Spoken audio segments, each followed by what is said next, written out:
The conference room at Sterling Technologies had floor-to-ceiling windows overlooking downtown Seattle. I sat in the corner seat, laptop open, taking notes like I'd been doing for the past 6 months. My brother Marcus stood at the head of the table, presenting the Q3 projections with the confidence of someone who'd never been told no. Revenue is up 18%, Marcus announced, clicking through his PowerPoint. We're on track for the Series C funding round. Goldman Sachs is very interested. Dad, Richard Sterling, founder and CEO, nodded approvingly from his seat.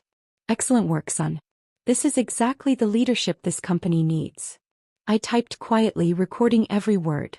The expansion into the European market is proceeding ahead of schedule, Marcus continued. We've secured partnerships with 3 major distributors in Germany and France. By this time next year, Sterling Technologies will be a truly global operation.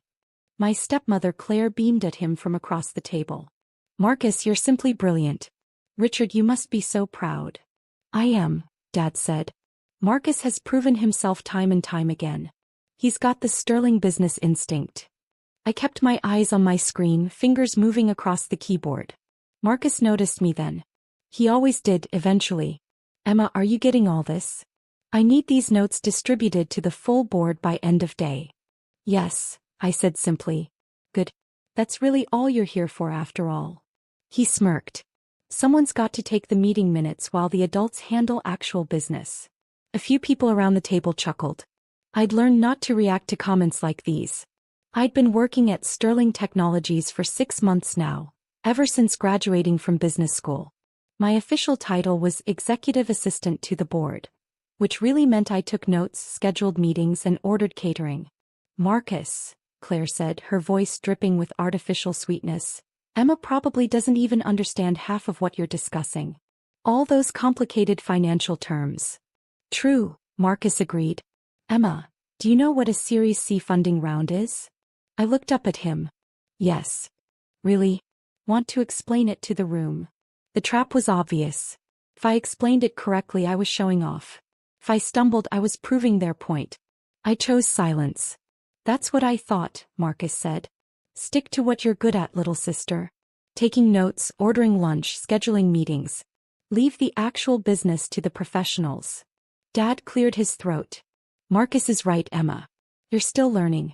It's good that you're here observing, but you need to understand your limitations.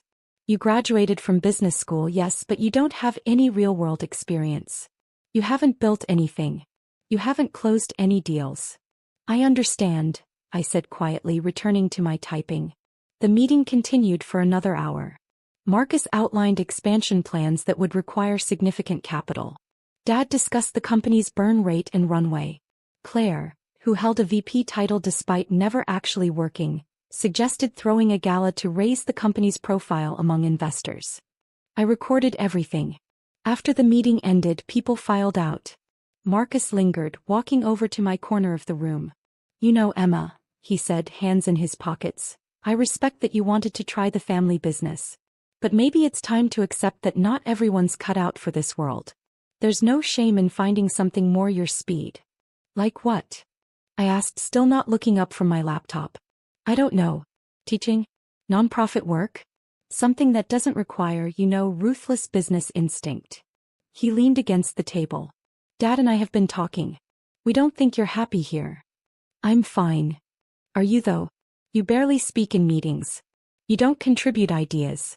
You just sit there typing. He shook his head.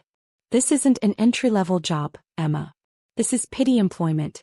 Dad felt bad that you came back from business school with all these expectations, so he created a position for you. But we both know you're not actually adding value. I saved my notes and closed my laptop. Is there anything else you need, Marcus? See, that's what I mean. No fire. No passion. You're not a Sterling, Emma. Not really. He straightened up. I'm not trying to be cruel. I'm trying to help you understand reality. Some people are built to lead companies. Others are built to support them. There's nothing wrong with being support staff.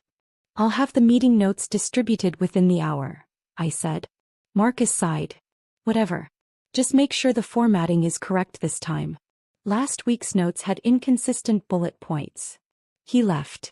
I sat alone in the conference room for a moment, looking out at the Seattle skyline. Then my phone buzzed. David Chin, Quantum Capital Partners. I answered. David. Emma, we need to discuss the Sterling Technologies position. David's voice was all business. He'd been my investment director for 3 years, ever since I'd started building my portfolio in earnest. The quarterly review shows some concerning trends.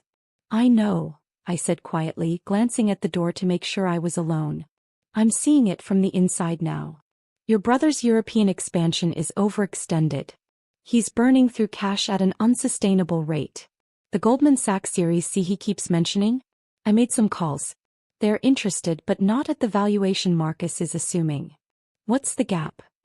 He's expecting $300 million. They're thinking half that, maybe less. I processed this. So when the Series C doesn't meet expectations, the company will face a serious cash crunch. They're already operating on the assumption of that $300 million.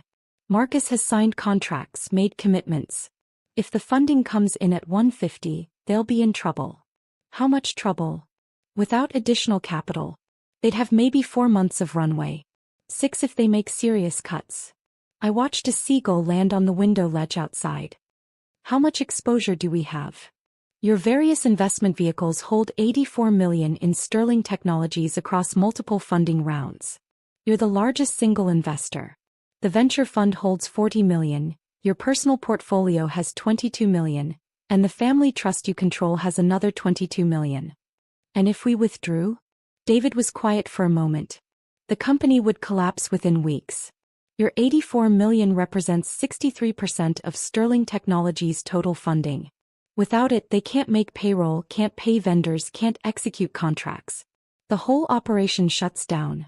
I'm not making any decisions today, I said. But prepare the paperwork. I want to be ready. Understood. Emma, I have to ask, does your family know? No. Don't you think? No, I repeated. Not yet. After ending the call, I distributed the meeting notes to the board, then headed to my small office, really more of a converted supply closet, down the hall from Marcus's corner suite. 3 weeks later, Dad called a special board meeting. I took my usual corner seat with my laptop. Marcus was practically vibrating with excitement. I've got incredible news, he announced. Goldman Sachs has sent over the term sheet. The Series C is happening. Claire clapped her hands together. Oh, Marcus, that's wonderful. What's the valuation? Dad asked. Marcus's smile flickered slightly. $145 million. The room went quiet. That's... Dad frowned.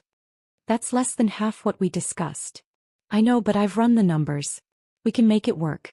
We'll just need to be more strategic about the European expansion. Maybe phase it over 18 months instead of 12. One of the board members, Gerald Patterson, who'd been with Sterling Technologies since the beginning, spoke up. Marcus, you've already signed contracts for the European expansion. You've committed to hiring 35 people. You've leased office space in Munich and Paris. Those costs don't pause just because funding came in lower than expected. I'm aware of that, Gerald, Marcus said tersely. Like I said, we'll be strategic. Strategic means what, exactly? Gerald pressed. You're burning $3 million a month on expansion costs alone. The Goldman funding will cover operations for what, 3 years at current burn? Less if anything goes wrong. Nothing's going to go wrong, Marcus snapped. This is how business works. You take calculated risks. You don't get anywhere by being conservative. I typed every word. Dad intervened. Let's all take a breath. Marcus is right that calculated risks are part of growth. But Gerald raises valid concerns. Marcus, I need you to put together a revised budget that shows exactly how we'll manage the European expansion with the new funding parameters.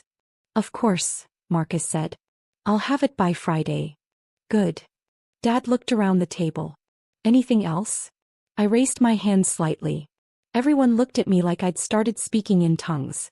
Yes, Emma? Dad said, clearly surprised. The Goldman term sheet, I said. Does it include any conditions on existing debt or investor rights?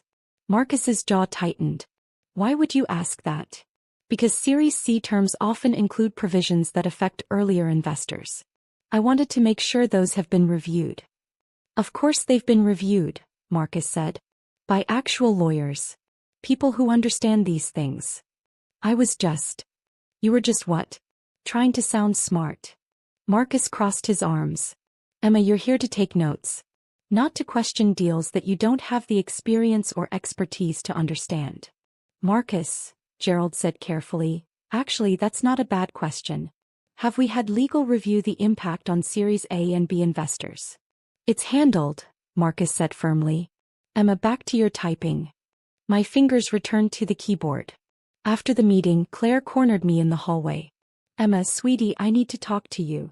I waited. Your father and I have been discussing your future here at Sterling Technologies. We're concerned. About what? About whether this is really the right fit for you, dear. She touched my arm in a way that probably looked maternal to anyone watching. You seem so uncomfortable in these meetings. Always hiding in the corner, barely participating. Is this really what you want to do with your life? I like my job. Do you? Because it doesn't look like it. And honestly, honey, Marcus is right. You don't seem to have the killer instinct this industry requires. You're too soft. Too hesitant. She lowered her voice. Between you and me, I think your father only hired you because he felt guilty about the divorce. He wanted to prove he still cared. But at some point you need to stand on your own feet. I am standing on my own feet. Are you? You're living in your father's building, working at your father's company, taking a salary that, let's be honest, is more than your actual contribution warrants. She smiled sympathetically. I'm not trying to hurt your feelings. I'm trying to help you see reality. You're 28 years old. You have a business degree. But you're working as basically a secretary. Doesn't that bother you? No, I said simply. Claire's smile thinned. Well, it bothers us. We think you're wasting your potential. And frankly, it's awkward having you in these board meetings where serious business is discussed. You're a distraction. I'll try to be less distracting. That's not, she sighed. Never mind. Just think about what I said, okay? Maybe it's time to find your own path. Away from the family business. She walked away. I returned to my office and made a call. David, it's Emma. What's wrong? You never call during business hours. I need updated numbers on Sterling Technologies' cash position. And I want to know exactly what happens to their operations if the Goldman Series C falls through. Why would it fall through? Marcus signed the term sheet. Just get me the numbers. David called back within 3 hours. Okay, if the Goldman deal collapses, Sterling Technologies has approximately 8 weeks of cash runway at current burn rate. They'd need emergency funding or they'd have to shut down operations. And our position? Still $84 million across your various holdings. Your venture fund's $40 million makes you the lead investor from the Series B round. You have significant rights, board seat, information rights, veto power on certain decisions. I never exercised the board seat. I know. You said you wanted to keep a low profile. Maybe that was a mistake. I paused. What would happen if I called a special investor meeting? To discuss what? Management decisions. Cash burn. Strategic direction. David was quiet for a long moment.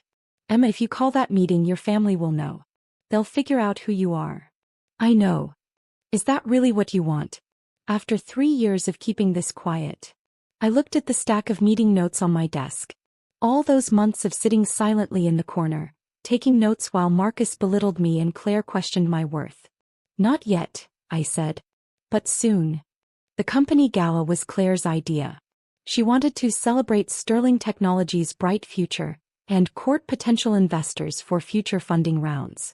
The event was held at the Four Seasons with 200 guests, an open bar and a live orchestra. I wore a simple black dress and spent most of the evening standing near the wall, watching. Marcus held court in the center of the room, surrounded by local business press and potential investors. He'd had several drinks and his voice carried across the ballroom. The key to success, he was saying, is surrounding yourself with A players. People who understand business at an instinctive level. You can't teach that. Either you have it or you don't. A journalist nodded, recording on her phone. And what about succession planning? You're relatively young to be running a company approaching $100 million valuation. True, but I've been groomed for this my entire life. My father built this company, but I'm the one who's scaled it. I'm the one who saw the opportunity in Europe. I'm the one who secured the Series C. He paused. Business isn't about where you start. It's about having the vision and killer instinct to capitalize on opportunities. Does the rest of your family work at Sterling Technologies? My father, of course. He's still CO, though I handle most of the day-to-day operations. My stepmother Claire is VP of Strategic Partnerships. And my sister Emma works here too. What does she do? Marcus's eyes found me across the room. Emma? She's more of a support role. Administrative stuff. She takes meeting notes, handles scheduling. That kind of thing. Did she go to business school? She did, actually. But business school doesn't make you a business person. You need practical experience. You need wins under your belt. Emma's still figuring out what she wants to do. Right now, she's basically learning by watching the professionals. Several people laughed. The journalist seemed uncomfortable. I see. And does she? Emma's a sweet kid, Marcus interrupted, but she doesn't have the sterling edge. Not everyone does. Our family business will stay in the hands of people who know how to run it, people who've proven themselves. I felt my phone buzz. A text from David. Need to talk. Call me when you can. I slipped out of the ballroom and found a quiet corner in the hotel lobby. David. We have a problem. I just got off the phone with Goldman Sachs. My stomach dropped. What happened? The Series C is in trouble. Their due diligence team found some issues with Sterling Technologies' customer contracts. Apparently, Marcus overstated the revenue from several European partnerships. Not fraud exactly, but aggressive accounting. Goldman's getting cold feet. How cold? They might pull out entirely. My contact there says the partners are meeting tomorrow to decide. If they pull out, Sterling Technologies is in serious trouble. The company's been operating under the assumption that $300 million was coming in. Marcus spent that money before it existed. They've got obligations they can't meet without new funding. I closed my eyes. And no one else knows yet. Just you and me. The Goldman team will inform Richard and Marcus tomorrow morning. Emma, this is going to get ugly. Your family business is about to crater. It's not my family business, David. I just take notes there. Your 84 million says otherwise. You're the largest investor. When this hits, people are going to look to you for answers. Let them look. I ended the call and stood there for a moment thinking. Then I returned to the gala. Marcus was now on the small stage, microphone in hand, giving an impromptu toast. And I want to thank everyone here tonight for believing in Sterling Technologies. This company started in my father's garage 30 years ago. Now we're expanding across 3 continents. We've got partnerships with Fortune 500 companies. We're revolutionizing the supply chain technology industry. He raised his glass. To the future. To growth. To the Sterling family legacy. Everyone applauded. Claire was crying happy tears. Dad stood beside Marcus, one hand on his shoulder, beaming with pride. I found myself smiling slightly. They had no idea what was coming. The call came at 7:30 the next morning. I was in my apartment, the one I rented myself despite what Claire thought, drinking coffee when my phone rang. Emma Sterling? This is Jason Whitmore from Goldman Sachs. I'm calling regarding the Sterling Technologies Series C funding round. I'm aware of the situation, I said. You are? Has Richard or Marcus? No. I have other sources. Silence on the line. Miss Sterling, I'm looking at our cap table analysis, and I'm seeing some unusual patterns in the investor structure.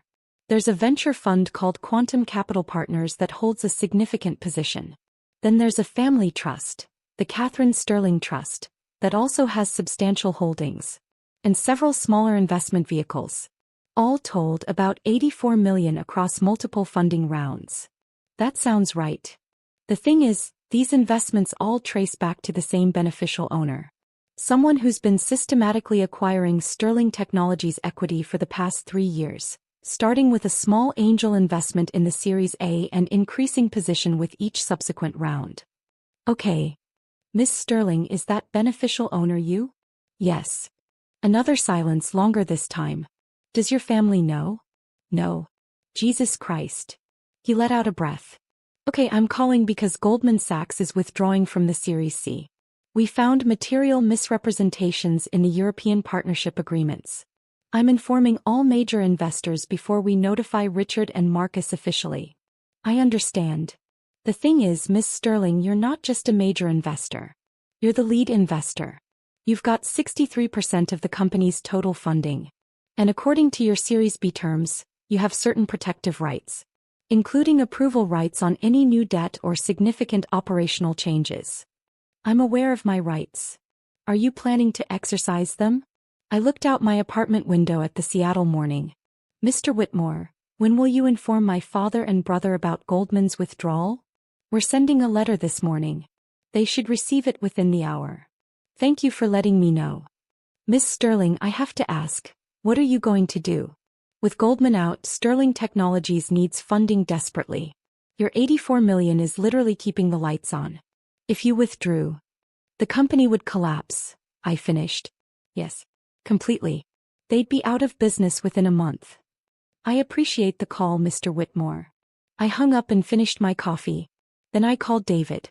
Pull the trigger, I said. You're sure? I'm sure. Withdraw all $84 million from Sterling Technologies. All positions, all holdings, all investment vehicles. I want everything liquidated by end of business today. Emma, that's your entire position. And it's going to crash the company. Your father's company. It's not my father's company. It's Marcus's company. Dad's barely involved anymore. He just sits in board meetings and nods while Marcus runs things into the ground. I paused. How long before the withdrawal starts hitting their accounts? The venture fund has 30-day notice provisions, but the family trust and your personal holdings are immediate liquidity. They'll see those withdrawals start processing this morning. Within 3 hours maybe. Perfect. What are you going to do? I'm going to the office. I have meeting notes to take. I arrived at Sterling Technologies at 9:15. The office was buzzing with unusual energy. People were clustered in hallways, whispering. I went to my small office and opened my laptop.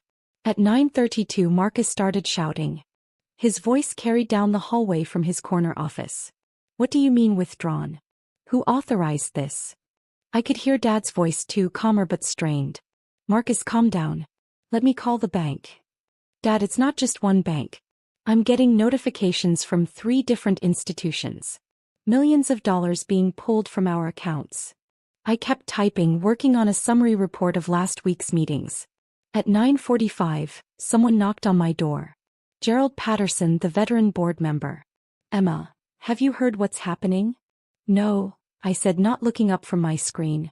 There's some kind of financial crisis. Major investors are pulling out. Marcus is losing his mind. He paused. Your father wants everyone in the conference room. Right now. Of course. I gathered my laptop and followed him to the conference room. It was chaos. Marcus was on his phone, pacing frantically. Dad was at the head of the table, looking 10 years older than he had yesterday. Claire sat beside him, pale and frightened. I took my usual corner seat and opened my laptop. Emma, close that, Dad said. This isn't a meeting for notes. This is a crisis. I closed the laptop but stayed quiet. Marcus ended his call and slammed his phone on the table. It's a coordinated attack. Someone is systematically pulling investments from our company. The venture fund that led our Series B, $40 million, is initiating withdrawal procedures. The Catherine Sterling Trust, another $22 million, has already pulled their entire position. And there are 3 other smaller investment vehicles doing the same thing. How much total? Dad asked. $84 million. 63% of our total funding is being withdrawn. Marcus's hands were shaking. Without that capital, we can't make payroll next month. We can't pay vendors. We can't execute the European contracts. We're finished. There has to be some mistake, Claire said. Maybe it's a bank error? It's not a mistake, Gerald said quietly. This is deliberate. Someone wants to destroy this company. Dad rubbed his face. Who? Who would do this? I don't know, but I'm going to find out. Marcus grabbed his phone again. I'm calling every contact I have. Someone knows something. My phone buzzed silently in my lap. A text from David. Quantum capital withdrawal processing. Should complete by 2 p.m. Other vehicles completed. You're officially out. I typed back, thank you.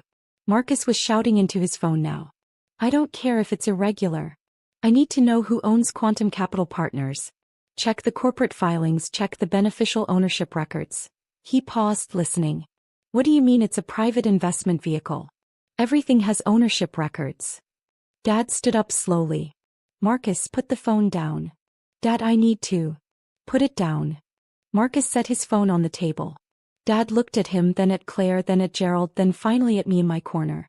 Emma, he said slowly. The Catherine Sterling Trust. That was your mother's trust, wasn't it? Everyone looked at me. Yes, I said simply. The trust that passed to you when she died. Yes. Emma, do you have anything to do with these withdrawals? I met his eyes. Yes. The room went silent. You. Marcus stared at me like I'd just materialized out of thin air. You pulled $22 million from the family trust? Without telling anyone. It's my trust. I don't need to tell anyone. But why would you? He stopped. Wait. You're saying you own the Catherine Sterling Trust. But what about the other investments? The venture fund? The other vehicles? Those are mine too. Marcus laughed, but it was a high, strained sound. No, that's not possible. The Series B venture fund was led by Quantum Capital Partners. That's a serious investment firm. They've got. He grabbed his phone, searching frantically. They've got a professional website, a portfolio of companies, management team. Quantum Capital Partners is an investment firm I established 3 years ago, I said calmly. The management team consists of David Chin, my investment director, and 3 financial analysts. We manage approximately $600 million in assets across various holdings. Sterling Technologies represents 14% of our portfolio. Represented, I corrected. As of 2 hours ago, we're fully divested. Claire made a small sound, almost like a whimper. Dad sank back into his chair. You've been investing in Sterling Technologies for 3 years? Yes. I started with a $5 million angel investment during the Series A round. You needed capital quickly and I provided it through a shell corporation. Marcus never asked where the money came from. He just took it. That was you. Marcus's face was red. The Series A angel investor? Yes. Then I participated in the Series B through Quantum Capital as the lead investor. I took the $40 million position at a favorable valuation because, again, you needed capital and weren't being selective about your investors. I vetted everyone, Marcus said. I did due diligence on Quantum Capital. They checked out. Of course they checked out. It's a legitimate investment firm. I just never mentioned I owned it. I opened my laptop. I also made several smaller investments through other vehicles. The Sterling Family Trust, Oak Ridge Capital, Pacific Northwest Ventures. Altogether, $84 million across 4 funding rounds. Gerald was staring at me with something like awe. You've been the company's largest investor this entire time? Yes. And you never said anything? No one asked. Marcus slammed his hand on the table. This is insane. You're an entry-level employee. You take meeting notes. You schedule conference calls. How the hell do you have $84 million to invest? I don't take entry-level employment, I said. I take notes at Sterling Technologies because Dad offered me the job and I accepted. But that's not my primary occupation. Then what is? I run Quantum Capital Partners. I manage over $600 million in assets. I sit on the boards of 4 companies. I've been building my investment portfolio since I was 23, starting with money my mother left me and growing it through careful, strategic investments. Dad's voice was barely a whisper. Katie left you money? She left me everything, Dad. The trust was worth about $12 million when she died. I was 21. You were busy with the divorce and starting Sterling Technologies, so you didn't really pay attention to what I was doing. I took that $12 million and built it into $600 million over 7 years. That's not possible, Claire said. Nobody grows money that fast. I did. I invested in tech startups before they were fashionable. I bought Bitcoin at $300. I acquired real estate in Seattle before the market boomed. I made smart, aggressive bets that paid off. I looked at Marcus. I did it by understanding business at an instinctive level. By surrounding myself with A players. By having vision and killer instinct. Marcus's mouth opened and closed. Emma, Dad said, why didn't you tell us? Why would I? You never asked what I did with Mom's trust. You assumed I was just coasting on family money, Working a nothing job at your company because I couldn't hack it in the real world. I closed my laptop. It was easier to let you think that. But why pull out now? Gerald asked. If you've been invested for 3 years. Because Goldman Sachs withdrew from the Series C this morning. Marcus misrepresented revenue from the European partnerships. Goldman did their due diligence and found the problems. They're out. Marcus went white. How do you know that? Goldman called me 2 hours ago. As the lead investor, I have information rights. They're required to notify me of material changes before they notify management. That's not. They called you before calling us? Yes. I'm the largest investor. I corrected. I was the largest investor. Now I'm completely divested.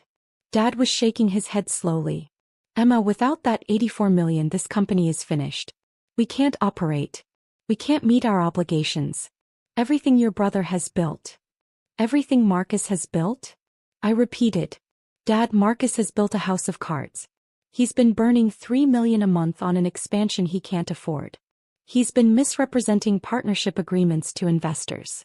He's been operating under the assumption that money will always be available because it always has been. He's reckless. I'm reckless. Marcus's voice was rising. You just destroyed the family business. It's not the family business. You told me that yourself. Remember? 6 months ago you told me this company was for real family. For people with the sterling instinct. I'm just adopted, right? Just a support staffer. Just taking notes. I didn't mean. You meant exactly that. You've spent 6 months treating me like I'm an idiot. Like I'm dead weight you're stuck with because Dad feels guilty. I stood up. So I'm removing myself. All 84 million of myself. Claire's voice was desperate. Emma, please. This company employs 67 people.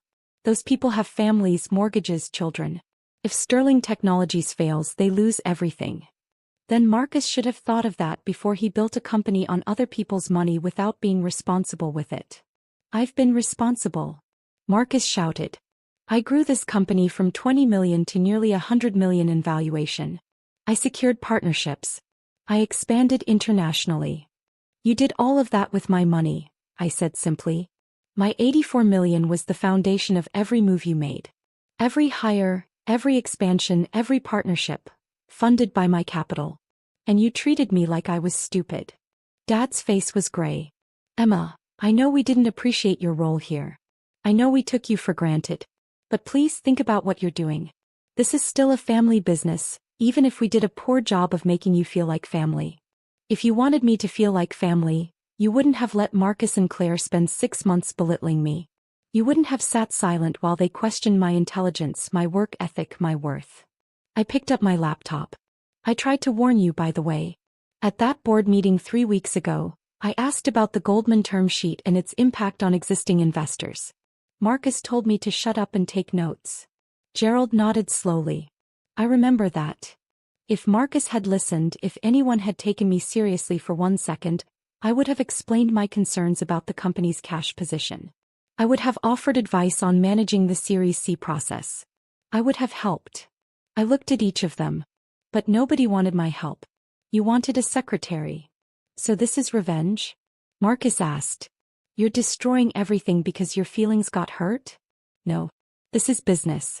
Quantum Capital Partners has a fiduciary duty to its limited partners. When we identified material risks in Sterling Technologies, overextension, misrepresented revenue, failed Series C funding, we had an obligation to protect our capital. So we withdrew. I paused. It's not personal, Marcus. It's just business. You understand business, right? The room was silent except for Claire crying softly. What happens now? Dad asked quietly. Now. Sterling Technologies tries to find emergency funding. You reach out to every investor you know. You beg for bridge loans. You cut costs drastically, lay off most of the European team, close the international offices, scale back to core operations. I walked toward the door. Or you file for bankruptcy and liquidate. That's the more likely outcome. Emma, wait. Dad stood up. Please. I know we failed you. I know I failed you. After your mother died, I got so caught up in building this company that I stopped seeing you. I let Claire and Marcus treat you badly. I'm sorry. I paused at the door. If you give us another chance, Dad continued, I'll make changes. I'll value your input. I'll treat you like a real part of this company.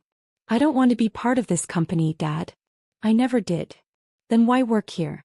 Why spend 6 months taking notes if you didn't care? I wanted to see if you'd notice, I said simply. I wanted to see if, at any point, you'd realize there was more to me than you assumed. I sat in meeting after meeting watching Marcus make mistakes, watching the company bleed money, wondering if anyone would ask my opinion. No one ever did. Ask now, Gerald said suddenly. Emma, if you were still invested, what would you recommend we do? I considered. Fire Marcus. Bring in professional management. Cut the European expansion entirely and focus on the core North American business. Reduce burn to under $1 million a month. Then approach Series C funding from a position of stability rather than desperation. Would that work? Gerald asked. It would give you a chance. Right now you have no chance. Marcus stood up. Fire me. This is my company. No, I said. It's Dad's company. And it was my capital. You were just the person spending both. I left before anyone could respond. My phone started ringing at noon. First Dad, then Claire, then Marcus. I didn't answer. By 2 p.m. David called. The full withdrawal is complete. All positions liquidated. You're officially out of Sterling Technologies entirely. Good. Emma, they're going to call you. Probably all of them. Multiple times. I know. What are you going to tell them? Nothing. Nothing. There's nothing to say. I made a business decision. Quantum Capital Partners withdrew from an underperforming investment with material misrepresentations and management issues. That's it. David was quiet for a moment. How do you feel? Fine. Really? I looked out my apartment window. I spent 6 months watching my brother treat me like an idiot while running a company into the ground with my money. I spent 6 months listening to my stepmother tell me I wasn't cut out for business. I spent 6 months being invisible while they celebrated themselves. I paused. Yeah, I feel fine. What happens to Sterling Technologies now? They'll try to find emergency funding. They won't get it. No one invests in a company that just lost its lead investor overnight. They'll make cuts, but it won't be enough. They'll probably file for bankruptcy within 60 days. And your dad? Dad will be fine. He's got personal assets, investments outside the company. Claire will probably leave him once the money's gone. Marcus will have to get a real job. I smiled slightly. They'll survive. And you? I'm meeting with 3 new investment opportunities next week. Quantum Capital Partners is doing fine. At 6 p.m. Gerald Patterson called. Unlike the others, I answered. Emma, I need to tell you something, he said. I just left a meeting with Richard and the board. We voted to remove Marcus as president and COO. I sat up straighter. You did. Your father agreed. He said you were right. Marcus was reckless. The misrepresentations to Goldman were worse than Marcus admitted. We're bringing in a professional management team to try to salvage what's left. That's smart. I also told Richard he's an idiot for not recognizing what you'd accomplished. $600 million in assets at 28? That's extraordinary. Thank you. Emma, I know you're out of Sterling Technologies. I know you've moved on. But I wanted you to know that at least one person on that board sees you clearly now. If Quantum Capital Partners ever needs an advisor or board member, I'd be honored to work with you. I appreciate that, Gerald. Good luck, Emma. I think you're going to be just fine. After he hung up, I sat in my apartment watching the sun set over Seattle. My phone buzzed with another call from Marcus. I declined it. Then a text from Dad. We need to talk. Please. I didn't respond. The thing about being underestimated is that people think you're not paying attention. They think you don't notice the condescension, the dismissal, the casual cruelty. They think you're too stupid or too weak to do anything about it. They're wrong. I'd spent 6 months taking notes. Literally and figuratively. I'd watched Marcus overextend. I'd watched Dad enable him. I'd watched Claire position herself as the family's moral center while treating me like garbage. And I'd waited. Because that's what smart investors do. They wait for the perfect moment. They watch for the right opportunity. They let their opponents build confidence, make mistakes, overextend themselves. Then they strike. My phone rang again. This time it was an unknown number. Emma Sterling. Miss Sterling, this is Jennifer Walsh from Forbes. I'm writing a story about Quantum Capital Partners and your investment track record. I understand you recently divested from a family company. I smiled. I'd be happy to tell you about Quantum Capital Partners' investment philosophy. When works for you. How about tomorrow morning? Perfect. As I ended the call, I thought about Marcus standing at that gala, giving his toast about the Sterling family legacy, about killer instinct and vision. He'd been right about one thing. Not everyone has it. But I did. And now everyone would know.